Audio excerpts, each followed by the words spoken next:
Before we get started, let me just introduce Juraj Kocar, and thank you so much for joining me today. Sure, thank you for having me, Dr. Ingels. So maybe let's talk a little bit first just about electromagnetic radiation or electromagnetic frequencies. Can you talk a little bit about, why are these bad for people and why should we be concerned? Yes, definitely. So, first of all, it all started with the invention of electricity. Before that, we had only not natural sources of electromagnetic radiation from sun and universe and everything.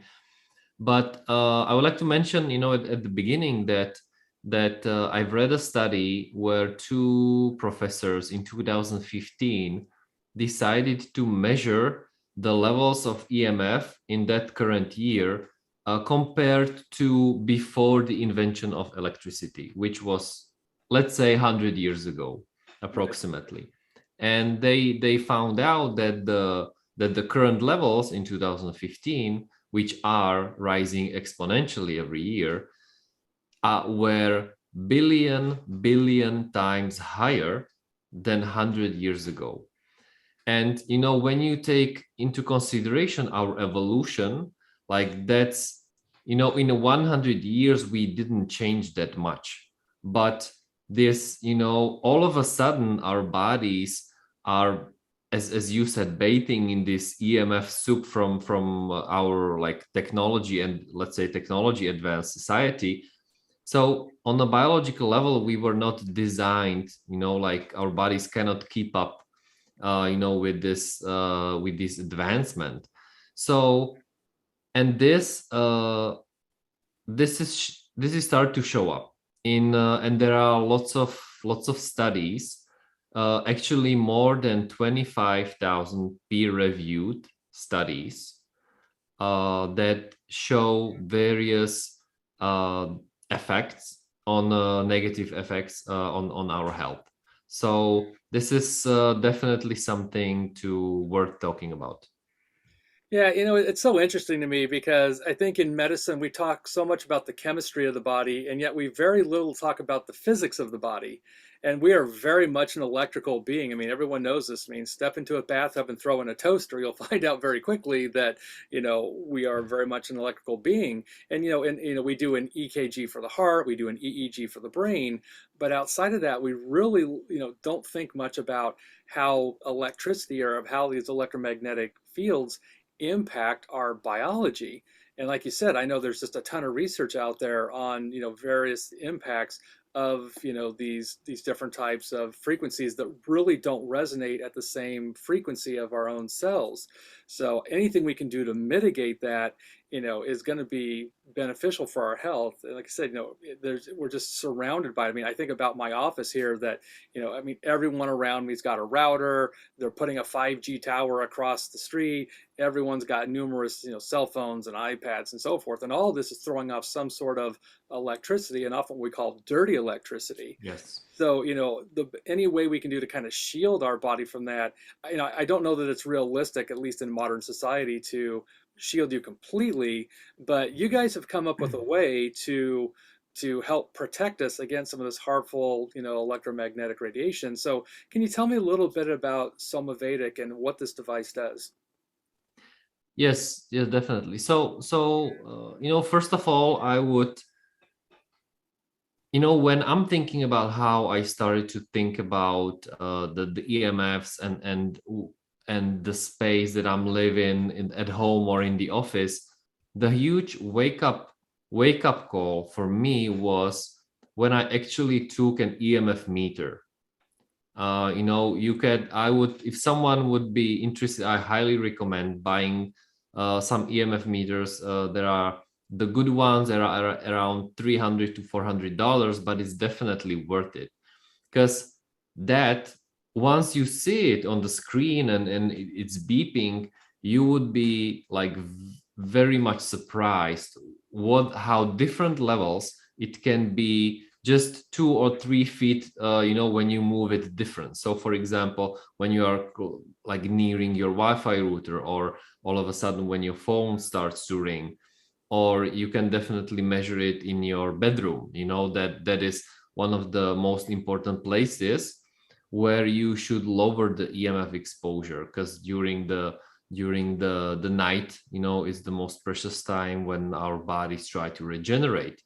So yeah, that is something that I would definitely recommend, like to get an EMF meter and trying to lower the EMF exposure as much as possible.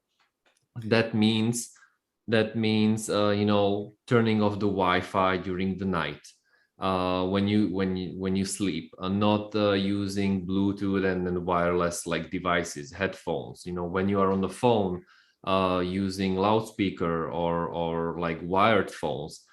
There are so many things that we can do. Of course, this is just something that we can do, on our levels, but then there are like towers and Wi-Fi's from your neighborhood, but still it is it has an important effect, like uh to do all of these things, to really to lower the EMF exposure as possible. So, and once you do that, then, for example, then there are, as our company is producing these subtle frequency therapy devices that are emitting like a coherent field that helps, our bodies to start the self-healing processes. And it has various effects on various people, but the most common effects that people report and that we have some data on, is the improved sleep. More, for example, we have users sending us screenshots from their Aura rings, how their deep sleep or HRV increased. Then there are the levels of the energy levels during the day, the feelings of calmness and peace. And lots of people also report in lower, let's say, frequency of headaches and migraines. So yeah, this would be like in a nutshell. So what exactly is the device doing? You said it's emitting, so it's emitting its own frequency, or is it really designed more to kind of help sort of neutralize or block sort of incoming other frequencies? Yeah, so it is not blocking the EMFs. If you would take an EMF meter, you would like have the same levels before and after. So your cell phone is working, laptop is working, everything. But it is creating a field on top of it. And you can think about the most easiest way how to think about it is when you think about the Wi-Fi router and its signal, but in a good way. Somavedic is doing the same thing. The field of the Somavedic is about 100 feet into all directions, like left, down, up, right, penetrating the walls and floors. So it's based on the data and users experience. It's really creating this coherent field, as I mentioned, that has these various effects on us, but not only on people. We have very interesting testimonials how it positively affected like plants, the growth and size of plants, or for example pets. Well, I love pets because there's no placebo effect with animals. When you Yes. start to see changes in animals, it is what it is. And that's really interesting. I mean, I'll just share briefly my own experience. I put it in my bedroom, and I do use an Aura ring to track my sleep. And I did find, again, it didn't happen really immediately for me, but after maybe a month or so of use, I noticed that my deep sleep basically doubled.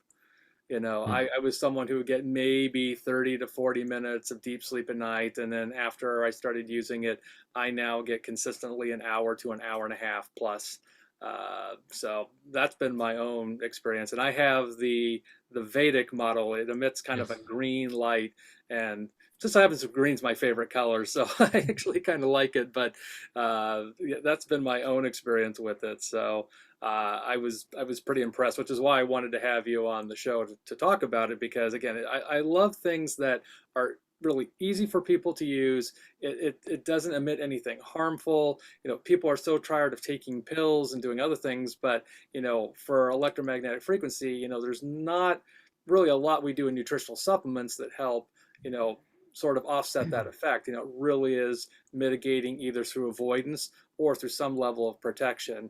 And I see this just as, again, as another layer of protection, just because, again, we're just encompassed by so many different frequencies, around our world. Can you talk just a little bit more? I know you mentioned some of the health benefits, including, improved sleep. Some people feel like a little more revitalized, better energy. Have you found other things from users with the device?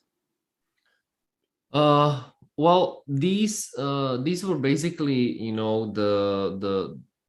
the most frequent things that people get back to us with. But for example, recently I had a call with Dr. Jill Carnahan, Hmm. and she started using the Ember, Somavedic Ember, and Yeah. she said that the first day she got it, her HRV improved like drastically, and stayed that way. So it's of course not everybody experienced this, but we have quite quite substantial feedback on this topic. But one thing that I would like to mention is the story, actually, how Somavedic came to be in 2011, in April 1st, 2011. So it's not like a new device. We are on the market, on the US market, since 2019, but we have a pretty wide network of distributors in Europe and Japan before that. So the co-founder Ivan and the inventor of Somavedic was struggling with his health. He has some various types of issues, and the doctors, they just told him, here are the pills, and maybe you'll get through it. But he was not satisfied with that, and started to study the Chinese and Ayurvedic medicine, and different healing properties of precious stones and minerals. And he was really going deep into this, and started experimenting on his own, and it was working for him. So then, he was helping his family and friends, and that seemed to work as well. And he's not a doctor or anything like that. He studied IT and mathematics. So he was just using whatever was working. And years after that, he had the idea, because he knew that some of the symptoms that he was dealing with, and his family was came from the EMFs. And this was pre 2011. So, and even till this day, some people just don't believe it. But even back then, he found some interesting studies. So he had that idea to put all the knowledge and experience into a device that would combine it. And yeah, and even the first prototypes had great results. Oh, that's great. Now, like I said, I'm a big fan of anything out there that can help, mitigate the effect of electromagnetic frequencies and radiation, because again, we're just all bombarded by it. And again, I know I've read some other research that, it can help improve circulation. It can help, people with their nervous system, people who feel anxious, people who feel stressed. So, we've got this really kind of broad effect of what it can do for our bodies, and really no downside. I mean, I can't imagine, but have you had anyone have any sort of negative effect with the device?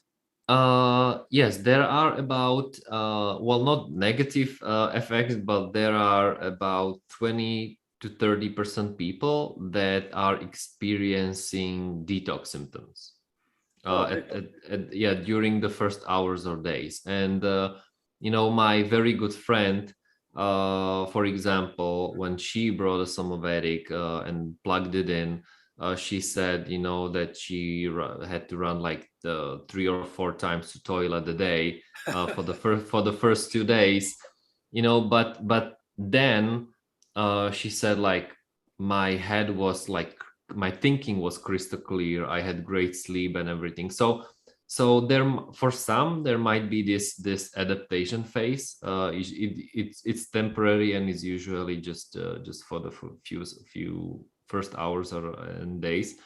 But yeah, so that's the only thing we can think of. But what you mentioned regarding the effects and everything. So what Somavedic is also doing is structuring the water, or harmonizing the water. If people are familiar with the work of Masaru Emoto, the Japanese scientist that showed uh, how our emotion and words are affecting the structure of the water. When he froze a crystal of water, you could see very nice geometric shape in terms in form of a snowflake, or you could see like a chaotic shape of the crystal. And currently, the structured water, we can find structured water only in flowing rivers.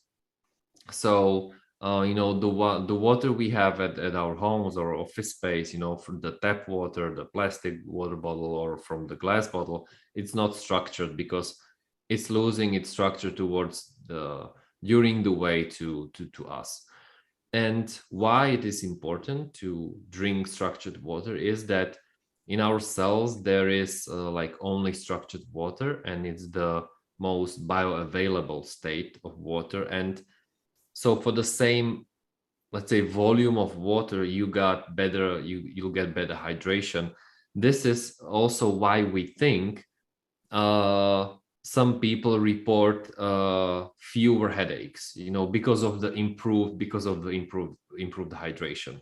And I would like to mention one example of my colleague. When she started working with us, then she said, like, uh, I used to drink like a gallon of water a day and suffer from terrible migraines. And since I'm structuring the water with some Vedic, that means just placing a jug of water next to the device, leaving it there for 15-20 minutes. So since I started doing that, uh, I I'm drinking half of the water I used to drink, half of the amount. I'm not feeling thirsty anymore, because before she drank gallon of water but still was feeling thirsty, and her headaches are almost gone. So this is one additional like benefit, quite important one, how to improve hydration. That is very important for a proper functioning of our organism. so talk a little bit about if someone has one of these devices, where's really the best placement for it? I put mine in my bedroom. When I actually spoke with one of your colleagues, they had suggested maybe that wasn't the best place for it, to put it more in like a central location. So where is really the best spot to put this device? Yes, so the colleague was right. The ideal place would be somewhere in the middle of your apartment or house, living room or kitchen, where because the field of the Somavedic is big enough to reach the bedroom. In case you would have really like a large property, then placing it a bit closer to the bedroom, not directly in the bedroom. The reason for that is that for the first days, the body can respond to the adaptation of it, that the sleep will not improve, but it will like worsen a bit. But that's one of the things. And the other one is that the light is quite bright. Yeah, So we definitely, if someone decides to have it in the bedroom, which we don't recommend, then at least to cover it with the box or with a cloth or anything like that. So the ideal place would be, yeah, somewhere in the middle of the apartment, living room or kitchen. Yeah, I found that out when I first put it in my bedroom. I'm like, wow, this green light is very bright. And so I actually ended up putting it underneath the bed. So it actually turned into be kind of a nice night light. So it's not so bright, but yeah, for people who end up, getting one of these devices, just be aware that they all emit a light. And I agree, I'll probably end up taking mine out of the bedroom and put it down the hall so it's not shining the light. But can you talk us a little bit through? I know you've got several different units. Can you talk a little bit about some of the differences between the units? Yes, so the main difference between them is if they structure water or not, and if the field that the Somavedic is generating is strong enough to mitigate the effects of 5G or not. So these are the base basically, yeah, differentiators between them. And so the field of it is the same size or the same radius with all of them, except the small one, the harmony that was designed, for travels, for cars or hotel rooms. But people still have to be careful because it, every Somavedic has a crystal body, and it's I would say it's quite heavy, but if you like hit it a bit, it will basically break down. So, but what I didn't mention is that when we are talking about the body, the glass body of the Somavedic, is that each Somavedic is basically an original, because each of the glass bodies are hand blown. So there's actually a guy that is like blowing the glass into a form. So because the Czech Republic is quite famous for its glass, decorative glass and everything. So yeah, we are collaborating with the top glass factories here in Czech Republic to make actual, to like a functional art, so it looks nice, and at the same time it's helping. Well, yeah, I can see that. I mean, if I put mine in a center mantelpiece, it would be a piece of art. It's a beautiful piece, and I apologize, I didn't bring mine with me to show it for those watching this on